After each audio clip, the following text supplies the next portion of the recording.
ایک تو سوال ابھی بڑا عام ہے اور بڑا بہترین سوال ہے، ہم بھی پڑھتے تھے لیکن ان کے اپنے کرتے ہیں تو بہتر ہے.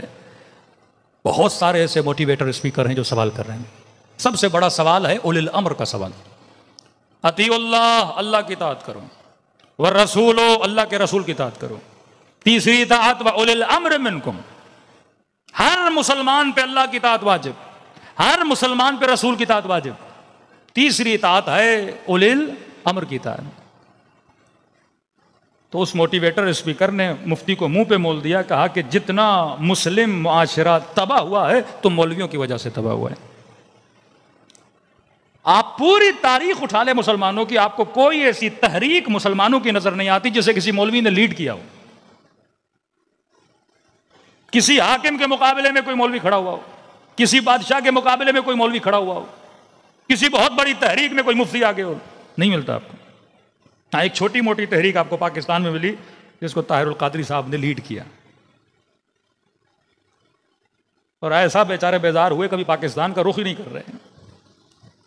اب قصور ان کا نہیں ہے بھائی، جب صدیوں سے آپ نے اپنی عوام کو یہ بتایا کہ حاکم اولی الامر ہے، پھر انہی لوگوں کو حاکم کے خلاف جمع کر رہے، وہ کیسے؟ ان کے مولوی کی بیان میں کنٹرڈکشن ہے. ایک مرتبہ کہے کہ حاکم کے خلاف اٹھنا نہیں، پھر خود باہر آ کے کہے کہ حاکم کے خلاف نکلو، نظام انصاف قائم کرو، نظام عادل قائم کرو. تو بولیں گے بھائی آپ نے یزید کے خلاف اٹھنے کے لیے ہمیں نہیں بولا اور آج حکومتوں کے خلاف اٹھنے کے لیے بول رہے ہو. جنرل مشرف کا وہ مشہور الزمان بیان لال مسجد والے مولوی کو کہ تم نے اپنی کتاب میں لکھا کہ حاکم اولی الامر ہوتا ہے اور جو اس کے مقابلے میں آئے وہ مرتد ہوتا ہے، اور جب مرتد ہو تو اس کا قتل جائز ہے. کہ میں حاکم اور تو میرے مقابلے میں، لہذا تو مرتد ہے، تیرا قتل میرے لیے کیا بنا؟ جائز بنا.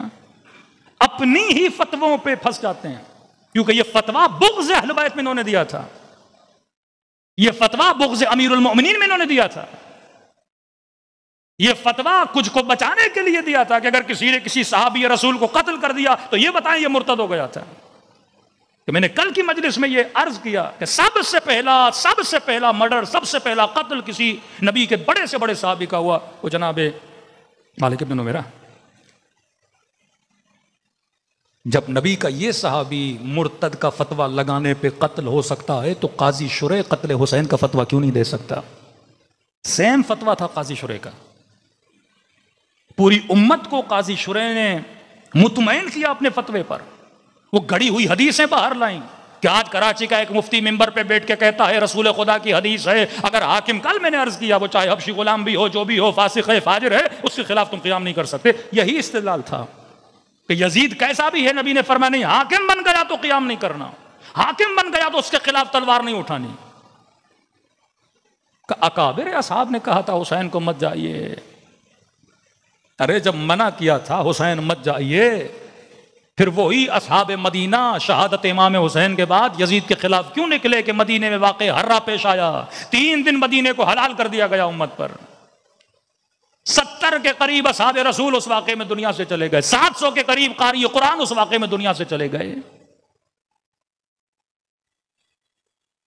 تو یہ آج کے موٹیویٹر اسپیکر اپنے جوانوں کو بیدار کر رہے ہیں، اور اگر ان کو کوئی اسٹریٹجی سمجھ آ رہی ہے، وہ اسٹریٹجی اہل بیت علیہ الصلوۃ والسلام کے مکتب کی ہے.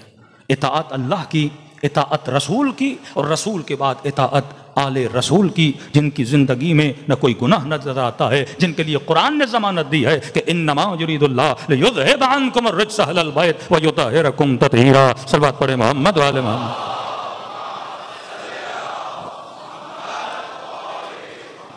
وعجل فرجهم.